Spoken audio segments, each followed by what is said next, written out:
So we're sitting with Bjarke Ingels. We just wanted to talk a little bit about PlusPlus. So thanks for inviting us into your home here today to be creative. Thanks for letting your people build with PlusPlus. So we're here with BOKS, our new product that we're launching this year, and just love to hear a little bit about when you look at PlusPlus, when you play with PlusPlus, what's attracting you to it, what's as a design element.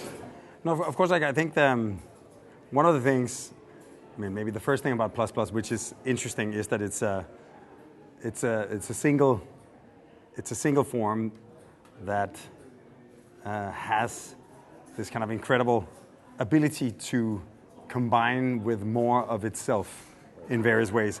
And I think, just like in architecture you have something called tectonics, which is the sort of the art and science of putting things together based on the materials or the geometries. So to express the tectonics of a certain material. So for instance, when concrete is a liquid that inherits the shape of what you pour it into. Right. Bricks are elements where you can put many of them together, and with a little bit of variation you can create certain things. Wood has another tectonic, etc. And I think what's interesting about PlusPlus is that it also demands something from the creator when you build with it or play with it. Yeah. It wants to do certain things, yeah, and it doesn't really want to do other things. Mm-hmm. So you somehow have to, get to know the tectonics of PlusPlus. Yeah.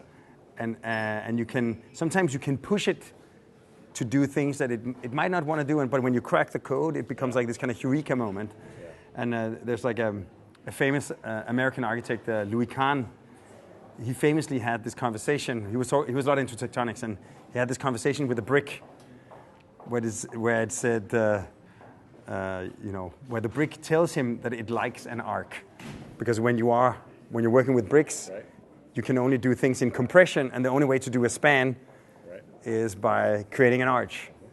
So that's why, and Louis Kahn was reminding all architects, just because we have steel now, and just because we can put a steel beam and put the brick on top of it, right, no. The brick likes the arc, right, so let it be the arc. Right. And I think what we tried to do today was to give all my colleagues one of these boxes with the same set of PlusPlus in it, yeah, a few different shades of gray and a fluorescent orange. I love the fluorescent colors. And then challenge them to play with the possibilities and the limitations, right, that are in PlusPlus. One of the things I find interesting is that little kids especially, are not intimidated by PlusPlus. They instinctively know what to start to do with it, whereas adults can sometimes be a little bit intimidated by it because it is not as clear as maybe other building toys of what you're supposed to do with it, and I like that. I like that there's nothing you're supposed to do. Yeah. You're supposed to just play. Exactly. And design. And so I love seeing the designs that the Bigsters have come up with. So what are you looking for as you evaluated the creations here today? Well, there was a few things. Actually, maybe one other thing is that I have a giant bowl of PlusPlus at my home, and because we live a little bit in Copenhagen and a little bit in New York, so often I have friends of mine staying in our New York home. Yeah. And every time I come back, they always, and especially if they have children, they leave creations or big messages in PlusPlus on the main sort of living room table. But I think some of the things we ended up looking at here was, and you can somehow see it in the finalists. One is sort of innovation, or what you could call reframing, that we gave the job of saying, you have the box with the PlusPlus inside. Please submit your creation with this as the podium. And, one of them used the box as part of the creation, so it became this kind of strange little insect.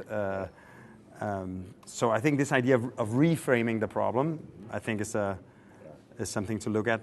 Then one of them created this kind of entire tableau of these small swans flying in formation, submitted with the music of the Swan Lake, but and it was a pretty epic tableau with like layers of perspective, etc.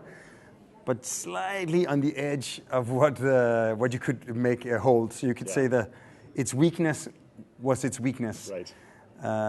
On the other hand, someone made something that was maybe less captivating. It was basically just like a big wheel or sort of what do you call it, barbell. Yeah. But you could roll it down a ramp. Right. And we did it multiple times, and it's still there. Yeah. So its strength was its strength. Yeah. And then I think some people like made very abstract creations, which were pretty remarkable, and some of them really created. And I think that's also one of the strengths, maybe especially for like a more grown-up audience, is to really sort of experiment with the kind of pure tectonics of PlusPlus in the abstract. What are the kind of formations that you can create with this this material? And then I would say some people really succeeded in making something that landed, that like in a way like nailed all of the boxes. Like, because like some people made something figurative. Someone made this kind of fish bone that was actually a reenactment of a Noma dish. Pretty mind-blowingly well done.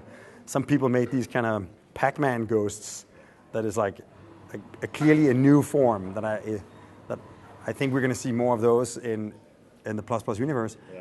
And then someone made this big fish, like a tropical fish, that was like beautifully made geometrically, like lovely resolved and completely figurative. So in a way, like almost ticking every single box, which made it maybe the undisputed winner of this quest. But I was like going into it. I wasn't sure what to expect. Right. But I have to say that I'm happy to see that the guys are super creative and really good at building stuff. So, thank God. Good. Pleasant surprise. No, and we didn't give them any constraints, right? We gave them a box with 400-ish pieces and the base plate and go, right? There were no particular, no constraints at all. So it's really cool to see how they really freed themselves from those constraints in a lot of cases. So. No, totally. Cool. Totally. Fantastic. So much fun. Yeah.